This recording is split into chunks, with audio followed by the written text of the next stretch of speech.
Pada zaman dahulu kala, di suatu pesisir Pulau Sumatera, hiduplah sebuah keluarga kecil yang mempunyai seorang anak laki-laki yang baik dan ramah, bernama Malin Kundang.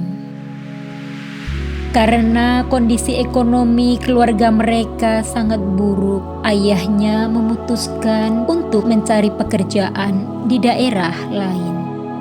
Pada suatu hari, Sulaiman, majikan dari ayah Malin Kundang, menyampaikan sebungkus barang titipan ayah Malin untuk ibu Malin. Sulaiman berkata, kira-kira 3 bulan yang lalu, ayah Malin jatuh sakit. Walaupun sudah berkali-kali berobat ke dukun, tetapi tidak sembuh-sembuh. Maka itu, badannya sangat lemah. Sebelum berpulang, dia titipkan barang ini ke saya dan meminta saya untuk menyampaikan kepada kalian. Ia juga berpesan kepada anaknya Malin Kundang harus berbakti kepada ibu. Sulaiman juga memberikan keluarga miskin itu beras, gula, minyak, dan kain.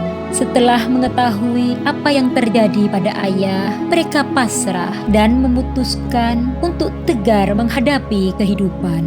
Dengan menyisihkan sebagian uang dari titipan ayah, Ibu Malin pun membuka usaha kecil-kecilan. Hasil dari usaha itu juga pas-pasan saja. Keadaan ekonomi di rumah tetap susah. Pada zaman Malin Kundang, anak-anak miskin tidak sanggup ke sekolah. Yang bisa ke sekolah hanyalah anak bangsawan dan anak orang kaya. Maka itu, Malin Kundang hanya bisa membantu ibunya berjualan di warung kecil mereka.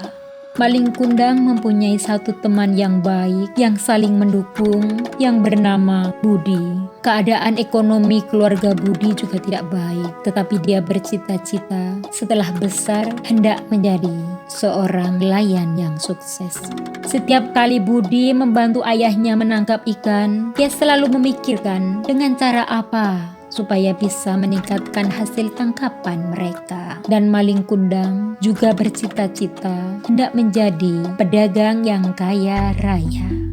Saat Malin Kundang berumur 17 tahun, dia tumbuh menjadi pemuda yang tampan dan gagah.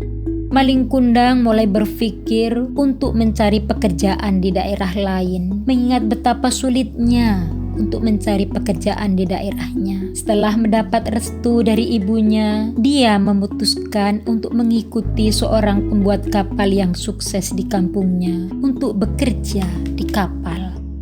Saat bekerja di kapal, Malin Kundang sangat giat belajar. Jika ada yang ia tidak ketahui, ia terus bertanya dan mempelajari ilmu pelayaran dari teman-temannya. Setelah bekerja beberapa saat, Malin Kundang banyak belajar tentang ilmu pelayaran. Sangat disayangkan, pada suatu kali pelayaran, terjadilah sebuah tragedi. Kapal dagang yang ditumpangi Malin Kundang dirampok oleh bajak laut. Kapal juga dirusaki secara total. Malin Kundang terpaksa melompat ke laut untuk menyelamatkan diri. Karena sejak kecil Malin Kundang sering menangkap ikan dan berenang di laut dengan si Budi. Dengan pengalaman waktu ia kecil, akhirnya dia pun selamat. Dia terdampar di suatu pulau kecil karena terbawa ombak dan dibantu oleh warga desa yang baik hati. Setelah menjelaskan seluk-beluk apa yang sudah menimpanya, warga desa yang ramah juga sudi menerima Malin Kundang menjadi bagian dari mereka. Dengan keuletan dan ketekunan bekerja di desa itu, beberapa tahun kemudian, Malin Kundang berhasil menjadi pedagang yang kaya, yang mempunyai banyak kapal dagang. Dan dia pun menikahi seorang gadis setempat yang cantik. Tidak lama setelah berkeluarga, Malin Kundang mengajak istrinya untuk pergi berlayar. Akhirnya, mereka tiba di sebuah pulau di mana Malin Kundang dilahirkan. Semua orang desa mengenalnya. Budi pun dapat mengenalnya pada pandangan pertama. Dengan hati yang bersukacita, Budi menyampaikan kabar kepulangan Malin Kundang kepada ibunya bahwa anak yang beliau rindukan setiap hari itu sudah sukses dan pulang kampung.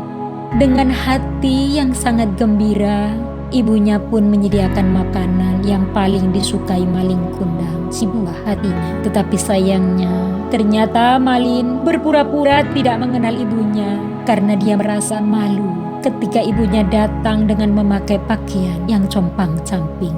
Sikap Malin Kundang yang sedemikian rupa membuat ibunya merasa sangat kecewa dan sedih.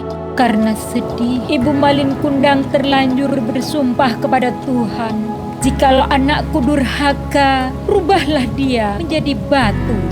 Sesuai dengan harapan ibunda, badan Malin pun perlahan-lahan berubah menjadi batu. Pada saat itu, Malin Kundang pun bergegas ingin bertobat. Dia sangat menyesal dan berusaha untuk meminta maaf kepada ibunya. Namun sayangnya sudah terlambat. Sang ibu tidak dapat menarik kembali kutukan yang sudah terlanjur diucapkan itu. Tuhan menjatuhkan hukuman berat untuk Malin Kundang yang tidak berbakti kepada orang tuanya. Pada akhirnya, Malin Kundang berubah menjadi batu yang besar untuk memperingatkan orang-orang di dunia bahwa inilah akibat dari perbuatan yang tidak berbakti kepada orang tua.